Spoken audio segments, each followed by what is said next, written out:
the second section of this video, we looked at movement of the body by translation, movement of the body center along a straight line. In this section, we will look at rotation, which is movement along a curved line about a center point. Conceptually, for rotational movement of an object to occur, there must be three things: a center point through which the axis of rotation passes, an axis about which the object rotates, and a distance between the center point and the object, that is, a radius. The simplest form of rotational movement is the circle, or a portion of a circle, the arc. As an illustration, let's look at the action of a traditional Chinese fan. What makes the opening and closing of the fan possible is the rotation of the fan's blades. What makes the rotation possible is the common center point. It is important to note that one of the defining characteristics of circular motion is that it's planar, that is, it occurs on a two-dimensional plane.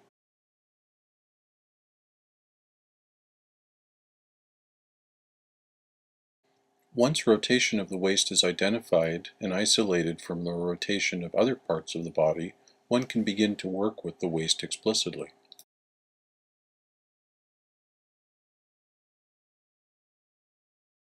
While seated, place your elbows lightly against your ribs, with your palms facing downward and extending forward from your body.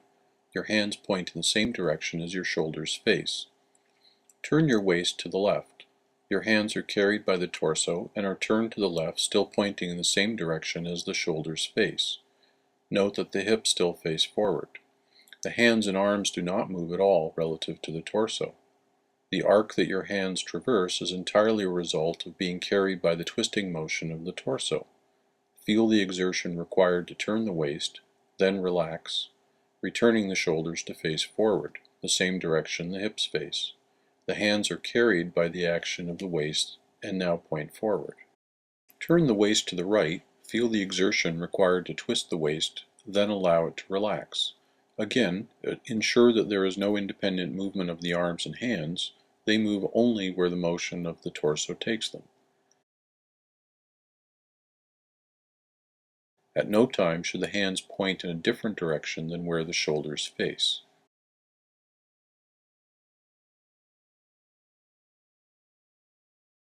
It is often said that Taijiquan is comprised of circular movements.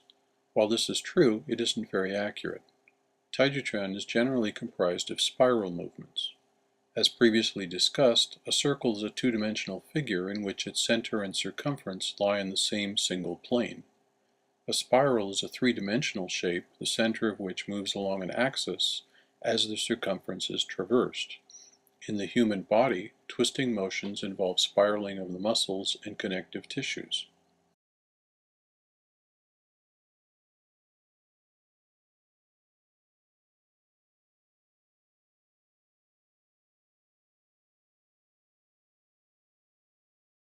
Start by standing in a relaxed stance. Place your right elbow lightly against your ribs with your palm facing downwards.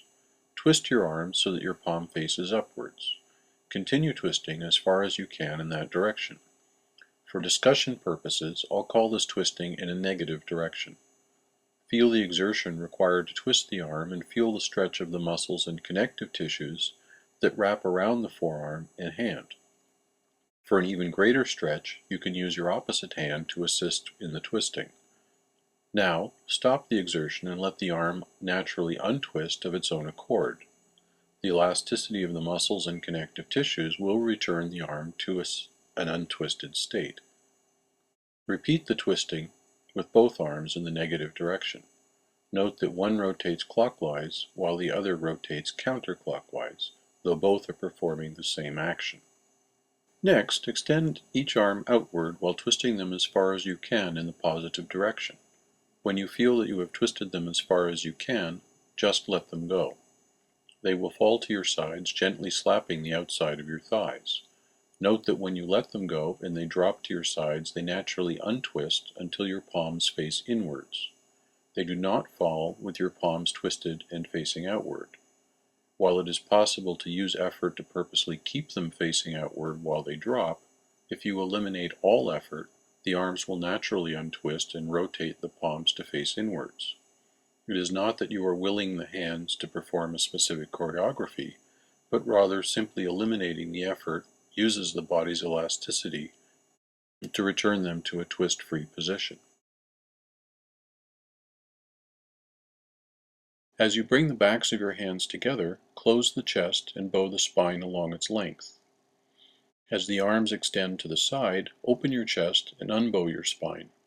When you have opened as far as you can, let the arms drop, close the chest, and bow the spine. To bring the backs of the hands together, close the chest further and bow the spine further.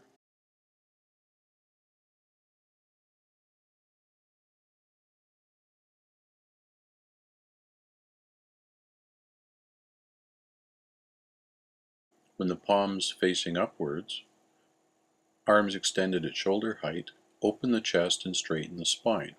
As you do so, bend the elbows, bringing the hands towards the face. Close the chest and bow the spine while extending the arms in front of you. Stretch forward as far as you can, with a stretch extending from the center of the back, between the shoulder blades, to the tips of the fingers. When you have extended as far as you can and twisted your arms as far as you can, relax. Doing so will begin to open the chest, straighten the spine, drop the elbows, and unwind the arms, returning you to the starting position.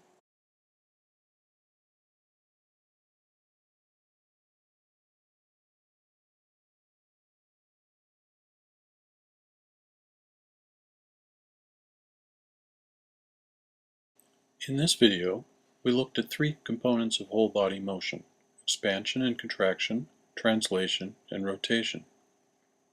First, we examined each in isolation, and then in a few exercises that combine the components. Now we'll look at a few simple movements from Taiji forms to see how these three components are used to create these movements. The last example of the use of the three building blocks that I will give in this video is single whip. In exercise 1, we use the opening and closing of the chest and back to separate the arms. Let us add rotation of the waist to that action. Next, we'll add stepping and weight shift. The primary action of the movement is opening. Completion of the movement is closing. The final posture is said to be outwardly open while inwardly closed, referring to the large external posture, while the inward action is achieved by closing.